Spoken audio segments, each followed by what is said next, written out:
Hi, you're listening to the Titas Declassified Surthrival Guide with me, your host, Tita B. We talk about tips, tricks, and tools on how you can survive and hopefully thrive your personal and professional life. Please don't forget to follow and subscribe so you don't miss any new episodes. On to today's topic! Why do we find it so hard to wait? What drives the behavior? What makes us question the amount of time that it takes for us to get what we ask for? Most of the time, the notion, thought, or even the concept of waiting denotes a negative connotation. The implication of not getting instant gratification annoys a lot of us and sometimes leads to anger. Because of this, a lot of products and services cater to getting things done at the shortest or in the shortest amount of time possible. This is seen and felt everywhere. Food, technology, sometimes even in relationships. The mindset of why wait when you can have it now is rampant. This can be seen as something good, I suppose, and I would be the first to admit that these services and products save time. And we all know that time is very valuable, priceless even. Time should be saved because you can't replenish it, you can't replace it, it just runs. But because of this, sometimes the value of diligence and patience gets lost and may be considered negative. For those of you who know me, you might be thinking, really, this is coming from her? She's like the most impatient person in the world. Well, at times, yes, I am quite impatient. I'm a mom, and every extra time that I can save goes a long way. So yes, while I do find long lines extremely irksome and annoying, especially if it's avoidable in the first place, I'm not talking about that type of waiting. I am actually talking about the season of waiting. The season of waiting can mean a variety of different things, depending on what point you're at in your life. It's basically when you ask or you want something and you haven't received it yet. Maybe you're praying for a favorable result of an exam, an interview, and so forth. Maybe you're praying for a blessing, a new car, a new house. Maybe you're at a crossroad and it's unclear whether you should go left, right, forward, or just go back. But for every prayer that we feel might be taking too long to be answered, instead of getting impatient, have we ever paused and asked ourselves, are we asking for the blessing too early?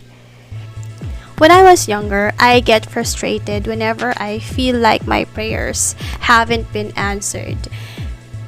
In my head, I fail to understand why I don't get what I pray for. I feel like I'm ready, I'm able to handle it, I can take the pressure of whatever it is that I'm asking for. Before, when I pray, I say, Lord, I want this, give me this, I worked so hard for this, I need this. Little did I know that I was asking and praying in a way that caters to my understanding, my preferences, and not God's will. When we ask and pray, we should be praying for us to follow God's will in His perfect timing. His will and His timing, they're both perfect. And when He gives you something, it's made for you. A lot of times, similar to my reaction before, we get frustrated and sometimes we question, why? Why don't we get it? We're always rushing to get what we ask for. And when we do get there or it, we fail. We set up ourselves for failure. When God tells you that you're not ready, dude, you're not ready. There are many factors and facets that we cannot see that God is doing. So trust Him and wait. Because when the wait is over and you're ready for His blessing, the harvest will be bountiful. Keep in mind though that while you are waiting for the blessing to arrive, you have to prepare yourself. You need to be productive. The Lord is giving you time to set yourself up for success for the coming blessing. Be diligent and patient with yourself, with your surroundings, with the people around you, and the process. The Lord is removing obstacles that you didn't even know existed.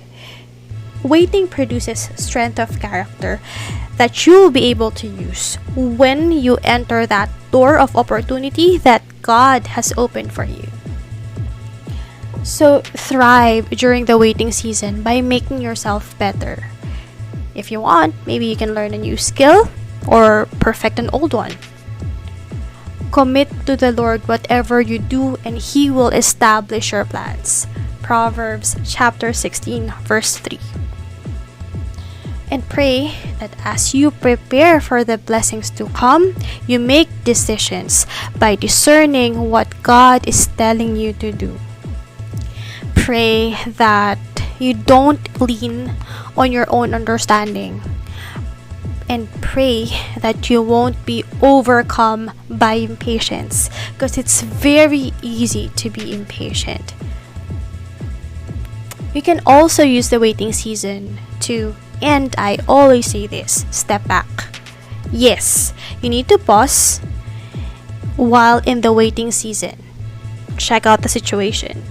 Acknowledge how you feel. Sometimes you may feel discouraged or even tired. And though you should acknowledge that, don't let these feelings get you worked up that they affect you negatively. It's like what we talked about during the changes episode. Feelings that are not addressed properly may fester and manifest in a negative way. So, talk to someone who can help you. Channel your feelings productively. Talk to a friend, a partner, your pastor, or your parish priest. Surround yourself with people that have your best interest at heart. And reciprocate. Share your blessings. Share what you know. Share your talent. You may also use the waiting season to strengthen and build or repair your relationships. Maybe now is the time for you to pick up that phone and talk to that sibling you haven't talked to in years, or message a friend that you had a falling out with.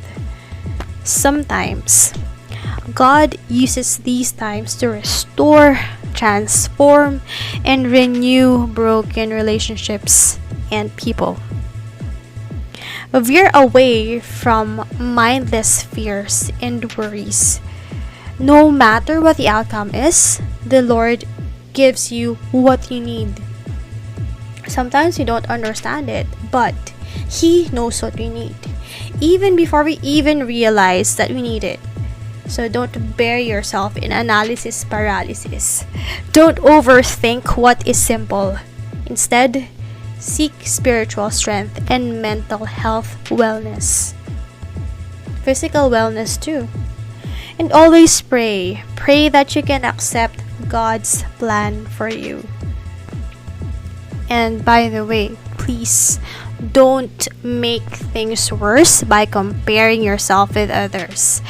It doesn't matter if someone gets there faster than you, if someone gets more than what you feel they deserve, if someone gets what you think should be yours. Because the moment you start comparing yourself to others and start lingering on the feeling that you're being left behind, then you're opening up yourself to unnecessary and undue stress. You're locking yourself in your cage, and it's gonna be hard to get out there. Remember that there's always a reason, a purpose behind what God plans for you. He can move mountains. I've seen Him move mountains, impossible obstacles, but He's able to remove those. So trust God. We don't have the same paths. Even twins don't have the exact same journey. Life is not a competition. At the same time, if you get there first, don't ever make other people feel bad because you achieved something they haven't yet. That includes passive-aggressive efforts, posting, doing TikToks, or whatnot that make other people feel bad. Instead, use that energy to mentor and help someone. Remember, one candle doesn't lose its light by lighting another candle. Take heart. Trust in God. When He asks us to wait, it's always for our own good. All we need to do is to have faith and not waste the season of waiting. He's going to lead us. He will hold our hand, and He will show us the right direction. He will give us what we're praying for exactly when we need it. Not before, not after. So friends, if you are in the season of waiting, I close this episode with this verse from Isaiah chapter 41 verse 10. So do not fear, for I am with you. Do not be dismayed, for I am your God. I will strengthen you and help you. I will uphold you with my righteous hand. Share this Bible verse and this episode to anyone who needs to hear it. Remember, you are strong. You're a surthriver.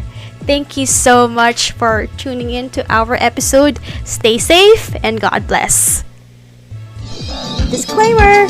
Please note that all opinions expressed by me and my guests are entirely our own and does not reflect those of any organizations, groups, or companies. So do take what you hear from here with a grain of salt, as you should with anything that you listen to or watch.